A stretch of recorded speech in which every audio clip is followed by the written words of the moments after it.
Bonjour et bienvenue. Aujourd'hui, vous, industriels, vous êtes interpellés par les médias, les consommateurs et êtes confrontés à la problématique des perturbateurs endocriniens. C'est un sujet complexe qui ne concerne pas uniquement le secteur cosmétique et pourtant notre industrie est souvent exposée à cette problématique. Voici en 5 minutes les points clés relatifs au PE et aux nouvelles obligations qui en découlent. Qu'est-ce qu'un perturbateur endocrinien ?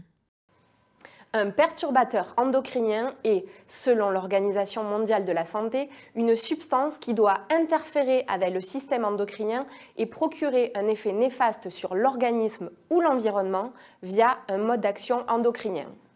Une question clé encore en débat à l'Europe est la question de l'identification de ces substances et de leurs effets néfastes, et pour cela, des tests sont en discussion. Des travaux sur l'identification des PE sont en cours, des évolutions sont attendues, mais il existe d'ores et déjà des obligations réglementaires et voyons tout cela de plus près. Quelles actions françaises et européennes viennent encadrer l'utilisation des PE ?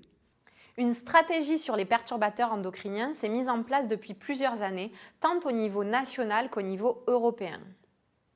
Assez tôt, le gouvernement français s'est saisi du sujet afin de structurer les actions nationales relatives au PE et depuis peu, la loi AGEC est venue ajouter des obligations supplémentaires en matière de mise à disposition du public de l'information, autrement dit affichage de la présence des PE. Au niveau européen, les substances déjà identifiées avec un effet PE ont été intégrées à la liste des substances très préoccupantes, mais l'ensemble du process est en train d'être modifié depuis la publication de la stratégie chimique européenne. Et le gros challenge reste l'identification des PE. Pour cela, il est prévu de mettre à jour les critères permettant l'identification des perturbateurs endocriniens et d'introduire, là aussi, une nouvelle classe de danger au sein du règlement CLP avec les notions de PE présumé, suspecté et avéré.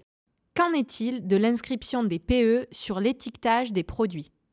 En effet, en addition à son objectif d'évaluation, la France encourage la substitution de ces substances et a mis en place une exigence d'information pour le consommateur quant à la présence de substances PE avérées, présumées et suspectées, ce dans tous les produits de consommation courante, dont les produits cosmétiques.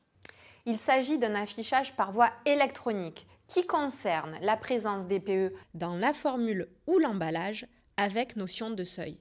Quel est le délai d'application pour l'affichage des PE ? Le délai prévu est de 6 mois après publication des listes.